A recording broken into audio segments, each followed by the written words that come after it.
ആശ്വാസം നേടാം. ഹൃത്തിനുള്ളിൽ ജീവൻ നൽകും വചനം, തിരുവചനം. Praise the Lord. 1 കൊരിന്ത്യർ 1 അധ്യായം 2-3 വാക്യങ്ങൾ യേശുക്രിസ്തുവിൽ വിശുദ്ധരായവർക്കും വിശുദ്ധരാകാൻ വിളിക്കപ്പെട്ടവർക്കും നമ്മുടെ കർത്താവായ യേശുക്രിസ്തുവിൻ്റെ നാമം എല്ലായിടത്തും വിളിച്ചപേക്ഷിക്കുന്ന എല്ലാവർക്കും പിതാവായ ദൈവത്തിൽ നിന്നും കർത്താവായ യേശുക്രിസ്തുവിൽ നിന്നും കൃപയും സമാധാനവും. പ്രിയപ്പെട്ടവരെ, അല്പനേരം നമ്മൾ ധ്യാനിക്കുന്നത് യേശുവിൻ്റെ ദൈവത്തിൻ്റെ നാമത്തിൻ്റെ ശക്തിയെക്കുറിച്ചാണ്. നമുക്കറിയാം, പ്രമാണങ്ങളിൽ 2-ാമത്തെ കൽപ്പന കർത്താവിൻ്റെ നാമം വൃഥാ പ്രയോഗിക്കരുത്. കർത്താവിൻ്റെ നാമം വൃഥാ പ്രയോഗിക്കരുത് എന്ന് പറയുമ്പോൾ ആ നാമത്തിൻ്റെ ശ്രേഷ്ഠത എത്രമാത്രം വലിപ്പമേറിയതാണെന്ന് നാം തിരിച്ചറിയണം. വെളിപ്പാട് പുസ്തകത്തിൽ 19-ാം അധ്യായത്തിൽ വാക്യം 3 ഇപ്രകാരം പറയുന്നുണ്ട്: അവൻ രക്തത്തിൽ മുക്കിയ മേലങ്കി ധരിച്ചിരിക്കുന്നു, അവൻ്റെ നാമം ദൈവവചനമെന്നാണ്.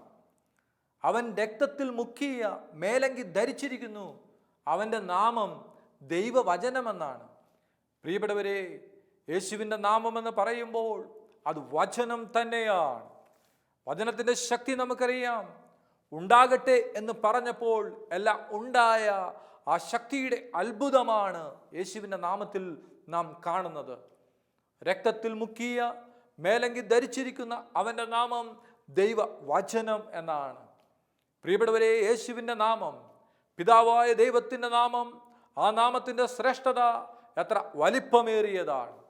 വചനം പറയുന്നുണ്ട്, പുറപ്പാടിൻ്റെ പുസ്തകത്തിൽ 20-ാം അധ്യായം വാക്യം 24: എൻ്റെ നാമം അനുസ്മരിക്കുവാൻ ഞാൻ ഇടവരുത്തുന്നിടത്തെല്ലാം ഞാൻ നിങ്ങളുടെ അടുക്കലേക്ക് വന്ന് നിങ്ങളെ അനുഗ്രഹിക്കും.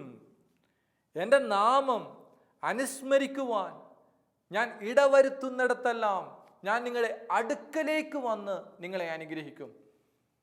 പ്രിയപ്പെട്ടവരെ, അവൻ്റെ നാമത്തിൽ നമ്മൾ ഒരുമിച്ച് കൂടുമ്പോൾ, അവൻ്റെ നാമത്തെ അനുസ്മരിക്കുവാൻ, ആ നാമത്തെ ഉയർത്തുവാൻ നമ്മൾ കൂടുമ്പോൾ ഒരു ദൈവം പറയുകയാണ്: ഞാൻ നിങ്ങളുടെ അടുക്കലേക്ക് വന്ന് നിങ്ങളെ അനുഗ്രഹിക്കും. ആ നാമത്തെ ഉയർത്തുമ്പോൾ പിതാവായ ദൈവം, കർത്താവായ ഈശോ ഇറങ്ങി വരുന്ന അനുഭവമാണ് നമുക്ക് കാണുവാനായിട്ട് സാധിക്കുന്നത്. എന്തുകൊണ്ടാണ് യേശുവിൻ്റെ നാമത്തിന് ഇത്രമാത്രം ഉയർച്ച ലഭിക്കുവാനായിട്ട് കാരണം? ഫിലിപ്പിയർക്ക് എഴുതിയ ലേഖനത്തിൽ 2-ാം അധ്യായം 6 മുതൽ 11 വരെയുള്ള വാക്യങ്ങൾ നമ്മൾ കാണുന്നുണ്ട്. ദൈവത്തിൻ്റെ രൂപത്തിലായിരുന്നെങ്കിലും അവൻ ദൈവവുമായുള്ള സമാനത നിലനിർത്തേണ്ട കാര്യമായി പരിഗണിക്കാതെ തന്നെ ശൂന്യനാക്കിക്കൊണ്ട് ദാസന്റെ രൂപം സ്വീകരിച്ചു. ആകൃതിയിൽ മനുഷ്യനെ പോലെ കാണപ്പെട്ടു. മരണം വരെ, അതേ കുരിശ് മരണം വരെ അനുസരണമുള്ളവനായി തന്നെ താഴ്ത്തി. മരണം വരെ താഴുവാനായിട്ട് ദാസന്റെ രൂപം സ്വീകരിച്ച്, മനുഷ്യന്റെ രൂപം സ്വീകരിച്ച് മനുഷ്യനെ പോലെയായി മാറുവാൻ ഈശോ തയ്യാറായപ്പോൾ, ആകയാൽ ദൈവം അവനെ അത്യധികം ഉയർത്തി എല്ലാ നാമങ്ങൾക്കും ഉപരിയായ നാമം യേശുവിന് നൽകുകയും ചെയ്തു. എല്ലാ നാമത്തിനും ഉപരിയായ നാമം. പ്രിയപ്പെട്ടവരെ, ദൈവമായിരുന്നിട്ട് പോലും താൻ ദൈവമാണെന്നുള്ള സമാനത നിലനിർത്തേണ്ട കാര്യമായി പരിഗണിക്കാതെ തന്നെ ശൂന്യനാക്കിക്കൊണ്ട് ദാസന്റെ രൂപം സ്വീകരിച്ച് ആകൃതിയിൽ മനുഷ്യനെ പോലെ കാണപ്പെട്ടു. കുരിശു മരണം വരെ അനുസരണമുള്ളവനായി ഒരു ദൈവത്തെ അനുസരിക്കുവാൻ പുത്രനായ ഈശോ തയ്യാറായപ്പോൾ പിതാവായ ദൈവം യേശുവിനെ അത്യധികം ഉയർത്തി എല്ലാ നാമങ്ങൾക്കും ഉപരിയായ നാമം നൽകി. എന്തിനു വേണ്ടി? വചനം ഇങ്ങനെയാ പറയുന്നത്: ഇത് യേശുവിൻ്റെ നാമത്തിൻ്റെ മുന്നിൽ സ്വർഗത്തിലും ഭൂമിയിലും പാതാളത്തിലുമുള്ള സകലരും മുട്ടുകൾ മടക്കുന്നതിനും യേശു ക്രിസ്തു കർത്താവാണെന്ന് പിതാവായ ദൈവത്തിൻ്റെ മഹത്വത്തിനായി എല്ലാ നാവുകളും ഏറ്റു പറയുന്നതിനും വേണ്ടിയാണ്. സ്വർഗത്തിലും ഭൂമിയിലുമുള്ള എല്ലാം യേശുവിൻ്റെ മുമ്പിൽ മുട്ടുമടക്കുന്നതിന് വേണ്ടി ദൈവം യേശുവിനെ അത്യധികം ഉയർത്തി. എല്ലാ നാമങ്ങൾക്കും ഉപരിയായ നാമമാക്കി യേശുവിൻ്റെ നാമത്തെ ഉയർത്തി. ചില പേരുകൾ, ചില നാമങ്ങൾ കേൾക്കുമ്പോൾ നമ്മുടെ ഉള്ളിൽ ഭയം വരും, നമ്മളെ അസ്വസ്ഥപ്പെടുത്തും. കടബാധ്യത ഒരു നാമമാണ്. ആ നാമത്തിൻ്റെ ബന്ധനത്തിൽ ഭയപ്പെട്ട് കഴിയുന്ന എത്രയോ പേരുണ്ട്.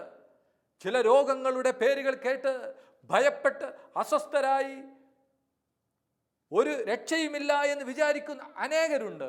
എന്നാൽ പ്രിയപ്പെട്ടവരെ, നാം ഭയപ്പെടുന്ന നാമമുണ്ടല്ലോ. ഒരുപക്ഷെ ക്യാൻസർ എന്ന നാമമാകാം, കടബാധ്യത എന്ന നാമമാകാം. ഈ നാമം യേശുവിൻ്റെ നാമത്തിൻ്റെ താഴെയാണ്. ഈ നാമത്തിൻ്റെ മുകളിൽ ദൈവം യേശുവിൻ്റെ നാമത്തിനെ ഉയർത്തിയതുകൊണ്ട് യേശുവിൻ്റെ നാമത്തിൻ്റെ ശക്തിയാൽ രോഗപീഠകൾ സൗഖ്യമാകും. കടബാധ്യതകൾ പൂർണ്ണമായും യേശു പരിഹരിക്കുന്നത് നമുക്ക് കാണുവാനായിട്ട് സാധിക്കും. യേശുവിൻ്റെ നാമത്തെ നമ്മൾ ഉയർത്തുമ്പോൾ ആ നാമത്തിൻ്റെ മുമ്പിൽ ബന്ധനങ്ങൾ അഴിയും, കെട്ടുകൾ പൊട്ടും. യേശുവിൻ്റെ നാമം ശക്തിയുള്ള നാമമാണ്, അത് വിടുതലിൻ്റെ നാമമാണ്, അത് രക്ഷയുടെ നാമമാണ്, പിതാവായ ദൈവം ഉയർത്തിയ നാമമാണ് യേശുവിൻ്റെ നാമം. Hallelujah, hallelujah. അതുകൊണ്ട് തന്നെ എഫെസസുകാർക്ക് എഴുതിയ ലേഖനത്തിൽ 1-ാം അധ്യായം 21-22 വാക്യങ്ങൾ നമ്മൾ വായിക്കുന്നുണ്ട്. ഈ യുഗത്തിലും വരാനിരിക്കുന്ന യുഗത്തിലും എല്ലാ ആധിപത്യങ്ങൾക്കും അധികാരങ്ങൾക്കും ശക്തികൾക്കും പ്രഭുത്വങ്ങൾക്കും അറിയപ്പെടുന്ന എല്ലാ നാമങ്ങൾക്കും ഉപരി ദൈവം അവനെ ഉപവിഷ്ടനാക്കി. അവിടുന്ന് എല്ലാ വസ്തുക്കളെയും അവൻ്റെ പാദങ്ങൾക്ക് കീഴിലാക്കുകയും എല്ലാറ്റിനും മുകളിൽ അവനെ സഭയ്ക്ക് തലവനായി നിയമിക്കുകയും ചെയ്തു. പ്രിയപ്പെട്ടവരെ, വചനം എന്താ പറയുന്നത്? ഈ യുഗത്തിൽ മാത്രമല്ല, വരാനിരിക്കുന്ന യുഗത്തിലും എല്ലാ ആധിപത്യങ്ങൾക്കും അധികാരങ്ങൾക്കും ശക്തികൾക്കും പ്രഭുത്വങ്ങൾക്കും അറിയപ്പെടുന്ന എല്ലാ നാമങ്ങൾക്കും ഉപരി ദൈവം യേശുവിനെ ഉയർത്തിയിരിക്കുന്നു, യേശുവിനെ ഉയർത്തിയിരിക്കുന്നു. അതുകൊണ്ട് ഈ ലോകത്തിൽ നമ്മുടെ ജീവിതത്തിൽ നമ്മൾ എന്തെങ്കിലുമൊക്കെ കണ്ട് ഭയപ്പെടുന്നുണ്ടോ? ചില വ്യക്തികളെ, പ്രസ്ഥാനങ്ങളെ, സംഭവങ്ങളെ കണ്ട് നമ്മൾ അസ്വസ്ഥരാകുന്നുണ്ടോ? പ്രിയപ്പെട്ടവരെ, യേശുവിൻ്റെ നാമത്തിൻ്റെ മുന്നിൽ ഇതെല്ലാം പരാജയപ്പെടുന്നത് നമുക്ക് കാണുവാനായിട്ട് സാധിക്കും. കാരണം പിതാവായ ദൈവം അത്യധികം ഉയർത്തിയ നാമമാണ് യേശുവിൻ്റെ നാമം. എല്ലാ നാമങ്ങളും ഈ നാമത്തിൻ്റെ മുമ്പിൽ മുട്ടുമടക്കുന്നത് നമുക്ക് കാണുവാനായിട്ട് സാധിക്കും. അതുകൊണ്ട് തന്നെ യോഹന്നാന്റെ സുവിശേഷത്തിൽ 1-ാം അധ്യായത്തിൽ വാക്യം 12 നമ്മൾ വായിക്കുന്നുണ്ട്.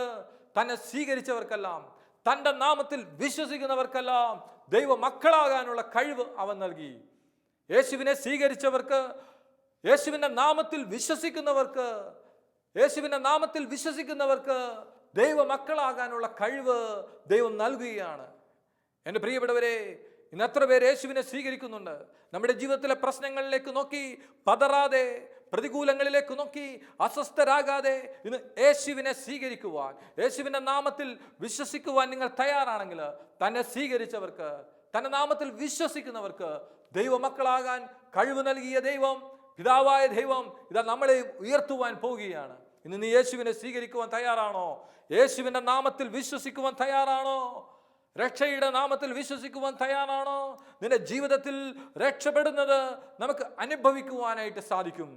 അതിനും പറയുന്നുണ്ട് അപ്പോസ്തല പ്രവർത്തനത്തിൽ 2-ാം അധ്യായം വാക്യം 21, കർത്താവിൻ്റെ നാമം വിളിച്ചപേക്ഷിക്കുന്ന എല്ലാവരും രക്ഷ പ്രാപിക്കും. യേശുവിൻ്റെ നാമം വിളിച്ചപേക്ഷിക്കുന്ന എല്ലാവരും രക്ഷ പ്രാപിക്കും. അതുകൊണ്ട് പ്രിയപ്പെട്ടവരെ, യേശുവിൻ്റെ നാമം വിളിച്ചപേക്ഷിക്കുവാൻ തയ്യാറാണോ? യേശുവിൻ്റെ നാമം വിളിച്ചപേക്ഷിക്കുവാൻ തയ്യാറാണോ? നമ്മുടെ ജീവിതത്തിൽ രക്ഷയ്ക്ക് വേണ്ടി ഒരുപാട് നാമങ്ങൾ, ഒരുപക്ഷെ നാം അതരം കൊണ്ട് ഒരുപാട് നാമങ്ങളെ ഏറ്റുപറഞ്ഞിട്ടുണ്ടെങ്കിൽ വചനം പറയുന്നുണ്ട്, അപ്പോസ്തല പ്രവർത്തനം 4-ാം അധ്യായം വാക്യം 12, മറ്റാരിലും രക്ഷയില്ല. ആകാശത്തിന് കീഴിൽ മനുഷ്യരായ നമ്മുടെ രക്ഷയ്ക്ക് വേണ്ടി വേറെ ഒരു നാമം നൽകപ്പെട്ടിട്ടില്ല. യേശുവിൻ്റെ നാമമല്ലാതെ മറ്റൊരു നാമം രക്ഷയ്ക്ക് വേണ്ടി ഈ ലോകത്തിൽ ഇല്ല. ആകാശത്തിന് കീഴിൽ മനുഷ്യരായ നമ്മുടെ രക്ഷയ്ക്ക് വേണ്ടി നമ്മളെ രക്ഷിക്കുവാനായിട്ട് ദൈവം നൽകിയ ഏകനാമം യേശുവിൻ്റെ നാമമാണ്, യേശുവിൻ്റെ നാമമാണ്. അതുകൊണ്ട് പ്രിയപ്പെട്ടവരെ, ഒരുപാട് വാതിലുകളിൽ മുട്ടിയിട്ട് കാര്യമില്ല. യേശു എന്ന നാമത്തിൻ്റെ മുമ്പിൽ നീ മുട്ടുമടക്കുവാൻ തയ്യാറാണോ? ആ രക്ഷ, യേശു എന്ന വാക്കിൻ്റെ അർത്ഥം തന്നെ ദൈവം രക്ഷിക്കുന്നുവെന്നാണ്. ഒരു വ്യക്തി യേശുവിനെ സ്വീകരിക്കുമ്പോൾ സംഭവിക്കുന്നത് എന്താ? അവന്റെ ജീവിതത്തിൽ സമഗ്രമായ ഒരു രക്ഷയുടെ അനുഭവം അവന് അനുഭവിക്കുവാനായിട്ട് സാധിക്കും. വചനം പറയുന്നുണ്ട് റോമാക്കാർക്ക് ലേഖനത്തില് 10-ാം അധ്യായം വാക്യം 9, ആകയാൽ യേശു കർത്താവാണെന്ന് ആദരം കൊണ്ട് ഏറ്റുപറയുകയും ദൈവം അവനെ മരിച്ചവരിൽ നിന്ന് ഉയർപ്പിച്ചുവെന്ന് ഹൃദയത്തിൽ വിശ്വസിക്കുകയും ചെയ്താൽ നിങ്ങൾ രക്ഷ പ്രാപിക്കും. യേശു കർത്താവാണെന്ന് നമ്മൾ ആദരം കൊണ്ട് ഏറ്റുപറയണം. ആദരം കൊണ്ട് ഏറ്റുപറയണം. പ്രിയപ്പെട്ട മകനെ, മകളെ, നിന്റെ ജീവിതത്തിൽ രക്ഷയുടെ ഒരു വാതിൽ ദൈവം തുറന്നു തരാൻ പോകുകയാണ്. വചനം എന്താ പറയുന്നത്? നിന്റെ നാവ് കൊണ്ട്, ആദരം കൊണ്ട് ഏറ്റുപറയണം, യേശു കർത്താവാണ്, യേശു ദൈവമാണ്, യേശു എൻ്റെ ഈ പ്രശ്നങ്ങൾ പരിഹരിക്കുവാൻ സർവശക്തനാണ്, യേശുവിൽ ഇതെല്ലാം പരിഹരിക്കപ്പെടും, യേശു എന്നെ രക്ഷിക്കും. ആദരം കൊണ്ട് ഏറ്റുപറയണം, ഹൃദയത്തിൽ വിശ്വസിക്കണം. ആദരം കൊണ്ട് ഏറ്റുപറയുകയും ഹൃദയത്തിൽ വിശ്വസിക്കുകയും ചെയ്താൽ എന്ത് വിശ്വസിക്കണം? യേശു എൻ്റെ ജീവിതത്തിൽ മതിയായവനാണെന്നും യേശു ഈ പ്രശ്നങ്ങൾ പരിഹരിക്കുവാൻ സർവശക്തനാണെന്നും നാം ഹൃദയത്തിൽ വിശ്വസിക്കുകയും ചെയ്യുമ്പോൾ നമ്മൾ രക്ഷ പ്രാപിക്കുകയാണ് ചെയ്യുന്നത്. അതുകൊണ്ട് ആരൊക്കെ യേശുവിനെ ഏറ്റുപറഞ്ഞിട്ടുണ്ട്, ആരൊക്കെ യേശുവിൽ വിശ്വസിച്ചിട്ടുണ്ട്, അവരുടെ എല്ലാം ജീവിതത്തിൽ രക്ഷയുടെ ഒരു അനുഭവം അവർ സ്വന്തമാക്കുന്നത് നമുക്ക് കാണുവാനായിട്ട് സാധിക്കും. തീരുന്നില്ല. യേശു ഒരിക്കൽ ഇപ്രകാരം പറഞ്ഞു. യോഹന്നാന്റെ സുവിശേഷത്തില് 16-ാം അധ്യായത്തില് 23-24 വാക്യങ്ങള്, നിങ്ങൾ എൻ്റെ നാമത്തിൽ പിതാവിനോട് ചോദിക്കുന്നതെന്തും അവിടുന്ന് നിങ്ങൾക്ക് നൽകും. ഇതുവരെ നിങ്ങൾ എൻ്റെ നാമത്തിൽ ഒന്നും തന്നെ ചോദിച്ചിട്ടില്ല. ചോദിക്കുവിൻ, നിങ്ങൾക്ക് ലഭിക്കും. അതുമൂലം നിങ്ങളുടെ സന്തോഷം പൂർണ്ണമാവുകയും ചെയ്യും.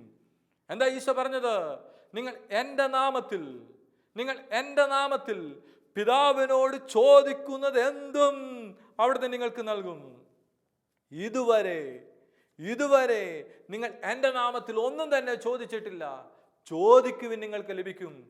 പ്രിയപ്പെട്ട മകനെ, ഒത്തിരി തവണ നീ കേട്ടിട്ടുള്ളതാ, ചോദിക്കുവിൻ ലഭിക്കും, അന്വേഷിക്കുവിൻ കണ്ടെത്തും.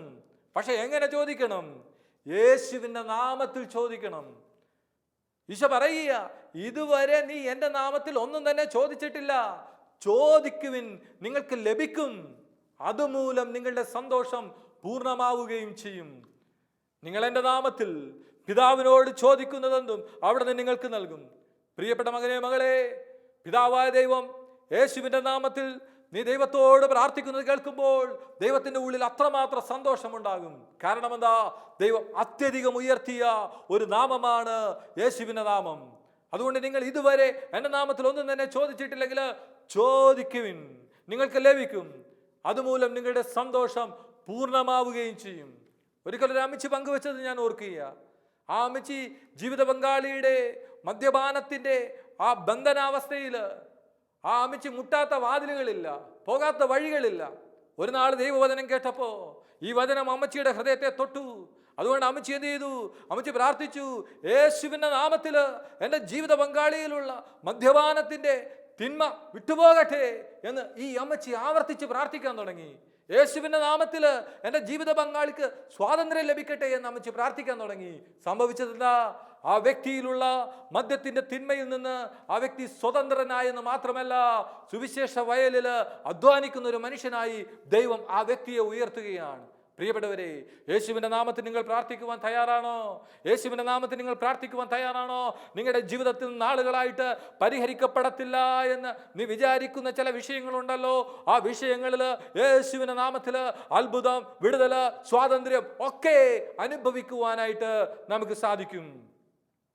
അപ്പോസ്തലന്മാര്, ആദിമസഭയിലെ ശിഷ്യ സമൂഹം മതപീഡനത്തിന്റെ നാളുകളിൽ ധൈര്യത്തിന് വേണ്ടി പ്രാർത്ഥിക്കുന്ന ഒരു സംഭവം അപ്പോസ്തല പ്രവർത്തനത്തിൽ 4-ാം അധ്യായത്തിൽ നമ്മൾ കാണുന്നുണ്ട്. അവരുടെ ഉള്ളിൽ പുറത്തേക്ക് പോലും പോകുവാൻ പറ്റാത്തവണ്ണം ഭയം അവരെ അസ്വസ്ഥപ്പെടുത്തിയപ്പോൾ അവർ പ്രാർത്ഥിച്ചത് എങ്ങനെയാ? അപ്പോസ്തല പ്രവർത്തനം 4-ാം അധ്യായം 30-31 വാക്യങ്ങൾ. അവിടുത്തെ പരിശുദ്ധ ദാസനായ യേശുവിൻ്റെ നാമത്തിൽ അത്ഭുതങ്ങളും അടയാളങ്ങളും സംഭവിക്കുന്നതിന് വേണ്ടി അവിടുത്തെ കൈകൾ നീട്ടണമേ. അവിടുത്തെ പരിശുദ്ധ ദാസനായ യേശുവിൻ്റെ നാമത്തിൽ അത്ഭുതങ്ങളും അടയാളങ്ങളും സംഭവിക്കുന്നതിന് വേണ്ടി അവിടുത്തെ കൈകൾ നീട്ടണമേ. പ്രിയപ്പെട്ട മകനെ, മകളെ, അത്ഭുതങ്ങളും അടയാളങ്ങളും യേശുവിന്റെ നാമത്തിലാണ് സംഭവിക്കുന്നത്. അപ്പോസ്തലന്മാർ അതുകൊണ്ടാണ് പ്രാർത്ഥിച്ചത്, യേശുവിന്റെ നാമത്തിൽ അത്ഭുതങ്ങളും അടയാളങ്ങളും സംഭവിക്കുന്നതിന് വേണ്ടി അവിടുത്തെ കൈകൾ നീട്ടണമേ. തീർന്നില്ല, അവിടുത്തെ വചനം പൂർണ്ണ ധൈര്യത്തോടെ പ്രസംഗിക്കുവാൻ ഈ ദാസരെ ശക്തിപ്പെടുത്തണമേ. സംഭവിച്ചത് എന്താ? പ്രാർത്ഥിച്ചു കൊണ്ടിരുന്നപ്പോൾ അവർ സമ്മേളിച്ചിരുന്ന സ്ഥലം കുലുങ്ങിയെന്ന്. സ്ഥലം കുലുക്കുന്ന പ്രാർത്ഥനകളുണ്ട്. യേശുവിന്റെ നാമത്തിൽ ഒരു സമൂഹം പ്രാർത്ഥിച്ചു കൊണ്ടിരുന്ന സ്ഥലം കുലുങ്ങി. മാത്രമല്ല, അവരെല്ലാവരും പരിശുദ്ധാത്മാവിനാൽ പൂരിതരായി ദൈവവചനം ധൈര്യപൂർവ്വം പ്രസംഗിക്കുന്നത് നമ്മൾ കാണുന്നുണ്ട്. അവരുടെ ഉള്ളിലുള്ള ഭയത്തിന്റെ, തിന്മയുടെ സ്വാധീനങ്ങൾ മാറിപ്പോയെന്ന് മാത്രമല്ല, വചനം പൂർണ്ണധൈര്യത്തോടെ പ്രസംഗിക്കുവാൻ യേശുവിന്റെ നാമത്തിൽ ആ സമൂഹം പ്രാർത്ഥിച്ചപ്പോൾ പരിശുദ്ധാത്മാവിന്റെ അഭിഷേകം അവരിൽ വെളിപ്പെടുന്നത് നമുക്ക് വചനത്തിൽ കാണുവാനായിട്ട് സാധിക്കും. അതുകൊണ്ട് പ്രിയപ്പെട്ട മകനെ, മകളെ, നീ യേശുവിന്റെ നാമത്തിൽ പ്രാർത്ഥിക്കുവാൻ തയ്യാറാണോ? യേശുവിന്റെ നാമത്തിന് മുന്നിലാണ് അത്ഭുതങ്ങള്, യേശുവിന്റെ നാമത്തിലാണ് അടയാളങ്ങള്, യേശുവിന്റെ നാമത്തിലാണ് രോഗശാന്തി, യേശുവിന്റെ നാമത്തില് ഭൂതങ്ങൾ പോലും വിട്ടുപോകുന്നത് നമുക്ക് കാണുവാനായിട്ട് സാധിക്കും. അപ്പോസ്തല പ്രവർത്തനത്തില് നമ്മൾ കാണുന്നുണ്ട് 16-ാം അധ്യായത്തില് വാക്യം 18. പൗലോസ് അപ്പോസ്തലൻ നടന്നു പോകുമ്പോൾ ഭാവി പ്രവചിക്കുന്ന അശുദ്ധാത്മാവിന്റെ സ്വാധീനമുള്ള ഒരു പെൺകുട്ടിയെ പൗലോസ് അപ്പോസ്തലൻ കാണുകയാണ്. നമ്മൾ അപ്പോസ്തല പ്രവർത്തനം 16-18 വായിക്കുന്നുണ്ട്. അവൻ തിരിഞ്ഞ് അവളിലെ ആത്മാവിനോട് പറഞ്ഞു, അവളിൽ നിന്ന് പുറത്തു പോകാൻ യേശുക്രിസ്തുവിന്റെ നാമത്തിൽ നിന്നോട് ഞാൻ ആജ്ഞാപിക്കുന്നു. അവളിൽ നിന്ന് പുറത്തു പോകാൻ യേശുക്രിസ്തുവിന്റെ നാമത്തിൽ നിന്നോട് ഞാൻ ആജ്ഞാപിക്കുന്നു. സംഭവിച്ചതെന്താ? തൽക്ഷണം അത് പുറത്തുപോയി. പൈശാചിക പീഡ, നാളുകളായിട്ട് ആ പെൺകുട്ടിയെ ബന്ധിച്ചിരുന്ന തിന്മയുടെ സ്വാധീനം യേശുവിന്റെ നാമത്തിൽ പുറത്തു പോകുവാൻ പറഞ്ഞപ്പോൾ അത് പുറത്തുപോയി. യേശുവിന്റെ നാമത്തിന്റെ മുന്നിൽ ഭൂതങ്ങൾ കീഴടങ്ങും. നമ്മൾ കാണുന്നുണ്ട് മാർക്കോസിന്റെ സുവിശേഷത്തില് 16-ാം അധ്യായത്തില് വാക്യം 17 നമ്മൾ വായിക്കുന്നുണ്ടല്ലോ, അവൻ എൻ്റെ നാമത്തിൽ പിശാചുക്കളെ ബഹിഷ്കരിക്കും, രോഗികളുടെ മേൽ കൈകൾ വെക്കും. യേശുവിന്റെ നാമത്തിൽ പിശാചുക്കളെ ബഹിഷ്കരിക്കുമെന്ന് അപ്പോസ്തലന്മാര് നമ്മൾ വായിക്കുന്നുണ്ട്. വിശ്വസിക്കുന്നവരോട് കൂടെ ഈ അടയാളങ്ങൾ ഉണ്ടായിരിക്കും. അവർ എൻ്റെ നാമത്തിൽ പിശാചുക്കളെ ബഹിഷ്കരിക്കും. യേശുവിന്റെ നാമത്തിന്റെ മുന്നിൽ ഭൂതം വിട്ടുപോകും, തിന്മയുടെ സ്വാധീനങ്ങൾ മാറിപ്പോകും. അതുകൊണ്ട് പ്രിയപ്പെട്ടവരെ, പൈശാചിക പീഡയുണ്ടെന്ന് നീ വിചാരിക്കുന്നുണ്ടോ? ഏതെങ്കിലും മേഖലകളിൽ തിന്മയുടെ ശക്തി നിന്നെ ആക്രമിക്കുന്നുണ്ടെന്ന് നീ കരുതുന്നുണ്ടോ? എങ്കിൽ ഒരേ ഒരു വഴി മാത്രമേ ഉള്ളൂ. യേശുവിന്റെ നാമത്തെ ഉയർത്തുക, ആ നാമത്തിൽ നീ പ്രാർത്ഥിക്കുക. ആ നാമത്തിന്റെ മുന്നിൽ ഭൂതങ്ങൾ കീഴടങ്ങും, തിന്മയുടെ സ്വാധീനങ്ങൾ വിട്ടുപോകും. ദൈവശക്തി വെളിപ്പെടുന്നത് നമുക്ക് കാണുവാനായിട്ട് സാധിക്കും. പ്രിയപ്പെട്ടവരെ, യേശുവിന്റെ നാമം ഒരു വ്യക്തി ഉയർത്തുവാൻ തുടങ്ങുമ്പോൾ പിതാവായ ദൈവം ആ വ്യക്തിയെ മാനിക്കുന്നത് നമുക്ക് കാണുവാനായിട്ട് സാധിക്കും. അപ്പോസ്തല പ്രവർത്തനത്തിൽ മറ്റൊരു സംഭവം നമുക്ക് കാണുവാനായിട്ട് സാധിക്കും. പത്രോസും യോഹന്നാനും ഒക്കെ ദേവാലയത്തിൽ പ്രാർത്ഥിക്കാൻ പോവുകയാണ്. പ്രിയപ്പെട്ടവരെ, അങ്ങനെ പ്രാർത്ഥിക്കാൻ പോകുമ്പോൾ ജെറുസലേം ദേവാലയത്തിന്റെ സുന്ദര കവാടത്തിന് മുമ്പിൽ ഭിക്ഷയാചിക്കുന്ന മുടന്തനായ ഒരു മനുഷ്യനെ നമ്മൾ അവിടെ കാണുന്നുണ്ട്.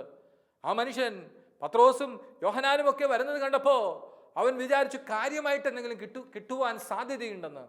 എന്നാൽ പത്രോസ് എന്താ പറഞ്ഞത്? അപ്പോസ്തല പ്രവർത്തനം 3-ാം അധ്യായത്തില് 6-7 വാക്യങ്ങള് പത്രോസ് പറഞ്ഞു, വെള്ളിയോ സ്വർണമോ എൻ്റെ കയ്യിലില്ല, എനിക്കുള്ളത് ഞാൻ തരുന്നു. നസ്രാനായ യേശുക്രിസ്തുവിന്റെ നാമത്തിൽ എഴുന്നേറ്റ് നടക്കുക. പത്രോസ് വലത്തേക്ക് പിടിച്ച് അവനെ എഴുന്നേൽപ്പിച്ചു. ഉടൻ തന്നെ അവന്റെ പാദങ്ങളും കണങ്കാലുകളും ബലം പ്രാപിച്ചു. അവൻ ചാടി എഴുന്നേറ്റ് നടന്നു. ഓ, യേശുവിന്റെ നാമത്തിൽ എന്നും പറഞ്ഞ് പത്രോസ് അവന്റെ കൈക്ക് പിടിച്ചപ്പോൾ പ്രിയപ്പെട്ടവരെ, ആ നാമത്തിന്റെ ശക്തി അവന്റെ കണങ്കാലുകളില്, ബലമില്ലാത്ത കാലുകളില് ബലം നൽകി. അവൻ എഴുന്നേറ്റ് നിന്നപ്പോൾ അത് കുതിച്ച് ചാടുവാൻ തക്കവണ്ണം ദൈവശക്തി അവനിൽ പ്രവർത്തിക്കുന്നത് നമുക്ക് കാണുവാനായിട്ട് സാധിക്കും. പ്രിയപ്പെട്ടവരെ, പത്രോസ് യേശുവിന്റെ നാമത്തെ ഉയർത്തിയപ്പോ മുടവൻ എഴുന്നേറ്റ് നടന്നു. പൗലോസ് യേശുവിന്റെ നാമത്തിൽ ഉയർത്തിയപ്പോ ഭൂതം കീഴടങ്ങി. എന്റെ പ്രിയപ്പെട്ടവരെ, യേശുവിന്റെ നാമത്തിന് മുന്നിൽ കടബാധിത, രോഗം, ജീവിത പ്രശ്നങ്ങള്, പ്രതികൂലങ്ങള് എല്ലാം പരിഹരിക്കുന്നത് നമുക്ക് കാണുവാനായിട്ട് സാധിക്കും.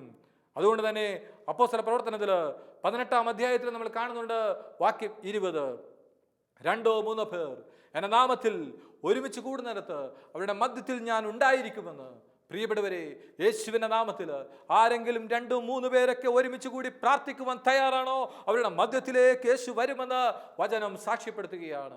അതുകൊണ്ട് യേശുവിന്റെ നാമത്തിൽ നമ്മൾ പ്രാർത്ഥിക്കുമ്പോൾ, യേശുവിന്റെ നാമത്തിൽ നമ്മൾ ആരാധിക്കുമ്പോൾ അത്ഭുതങ്ങളും അടയാളങ്ങളും സംഭവിക്കുന്നത് നമുക്ക് കാണുവാനായിട്ട് സാധിക്കും. ഞാനൊരു ചെറുപ്പക്കാരൻ്റെ അനുഭവം ഓർക്കുകയാണ്.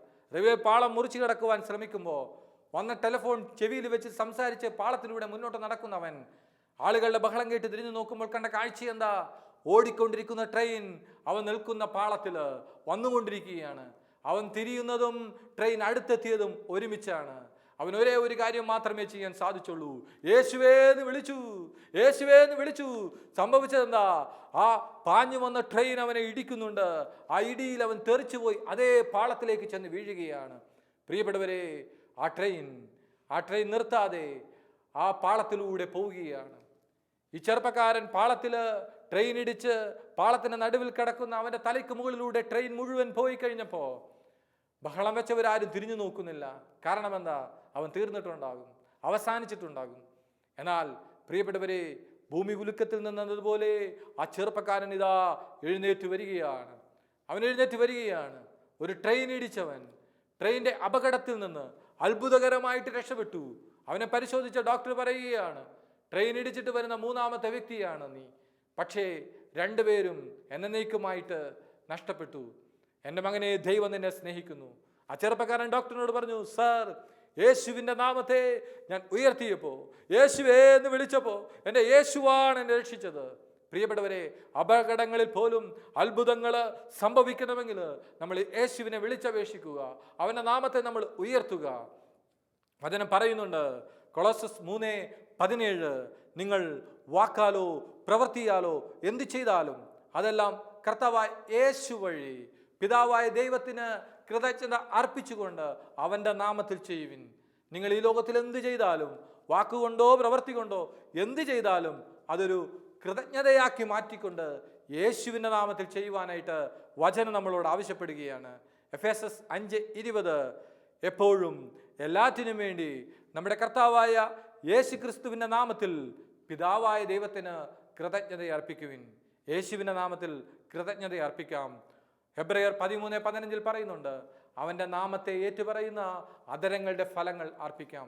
പ്രിയപ്പെട്ടവരെ, ദൈവം ഉയർത്തിയ ഏകനാമം, പിതാവായ ദൈവം അത്യധികം ഉയർത്തിയ ഏകനാമം, അത് യേശുവിൻ്റെ നാമമാണ്.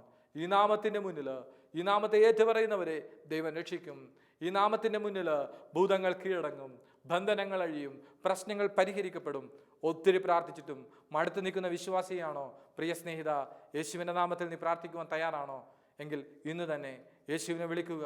ഈശോ കടന്നവരും അത്ഭുതങ്ങൾ ചെയ്യും. മരിച്ചവരെ ഉയർപ്പിച്ച നാമം, രോഗികളെ സൗഖ്യമാക്കിയ നാമം, മണ്ണിൻ്റെ അടിയിൽ കിടന്ന ലാസറിനെ പുറത്തു കൊണ്ടുവന്ന നാമം, കാറ്റിനെയും കടലിനെയും ശാന്തമാക്കിയ നാമം, വെള്ളത്തിന് മീതെ നടന്ന അത്ഭുതങ്ങൾ പ്രവർത്തിച്ച് അപ്പം വർദ്ധിപ്പിച്ച ഏകനാമം, യേശുവിൻ്റെ നാമം. ഈ യേശുവിൻ്റെ നാമത്തിൽ നമുക്ക് പ്രാർത്ഥിക്കാം. ഓ പിതാവായ ദൈവമേ, അങ്ങ് ഞങ്ങൾക്ക് നൽകിയ യേശുവിൻ്റെ നാമത്തെ ഓർത്ത് ഞങ്ങളങ്ങ് സ്തുതിക്കുകയാണ്. ഈ നാമത്തിൻ്റെ യോഗ്യതയാൽ ഞങ്ങളുടെ കുടുംബത്തെ തളർത്തുന്ന അസ്വസ്ഥതകൾ, ബന്ധനങ്ങൾ, പ്രശ്നങ്ങൾ എല്ലാം മാറിപ്പോകട്ടെ. യേശുവേ, ഞങ്ങൾ നിന്നിൽ വിശ്വസിക്കുന്നു, ഞങ്ങൾ നിന്റെ നാമത്തെ ഏറ്റുപറയുന്നു, ഞങ്ങൾ നിന്നെ സ്നേഹിക്കുന്നു. യേശുവേ നന്ദി, യേശുവേ സ്തുതി.